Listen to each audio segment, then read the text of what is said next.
Today we're going to look at one of the central challenges of comic art, the challenge of creating art that can be reproduced, particularly in black and white. We are going to look at two artists separated by 500 years. First, we are going to look at the engravings of Albrecht Dürer, and then we're going to look at the comic art of Hal Foster, specifically Prince Valiant. And we're going to see how these two artists tackled the same problem 500 years apart, and how Hal Foster and other comic book artists developed some really important techniques which influence future generations of artists. The problem of creating art that can be reproduced in black and white is that the printing press can only print black ink on white paper, and the pressure of the press is consistent, meaning that gray tones can't be created by applying less pressure to certain lines.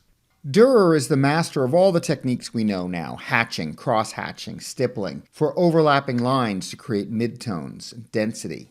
His woodblocks and engravings are so detailed and so beautifully rendered, they continue to set the standard for what can be accomplished with these techniques. The problem is that creating work like this is incredibly time-consuming. So how does the comic book artist, working on deadline, cranking out panels, solve these problems? Take a look at this Hal Foster illustration from Prince Valiant. This illustration has an incredible impact. It is much higher contrast and much less detailed than the Dürer. But what Foster is doing so masterfully here is using areas of black and white to direct our eye, to emphasize the action, and to give this drawing its dynamic quality. There is cross-hatching in the horse's legs and the dust being kicked up, but Foster is not going for detail here. The area of black in the lower left balances out the composition, and there is enough detail to satisfy the eye. But our eyes naturally move up the panel toward the focus of the action. And here, Foster uses areas of pure black as a framing device. This is not realistic lighting.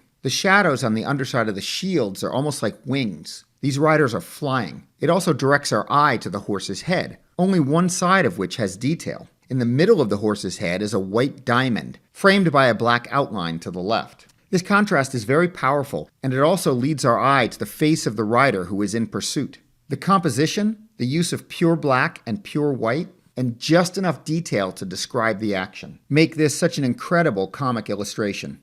Out of necessity, the early comic book artists started to develop a new language and new techniques, which have influenced visual artists in different disciplines. I would argue that if you want to be a cinematographer, you could do a lot worse than study the art of Hal Foster. The last thing we will do here is the old art school trick of flipping this drawing upside down. Hold this picture at any angle, and the composition and use of pure black and pure white make a compelling image. In future videos, we're going to look at how these techniques were developed over the years, and also at the contributions of some of the incredible colorists of the golden age of comics. I hope you'll join me. If you enjoyed this video, please like and subscribe.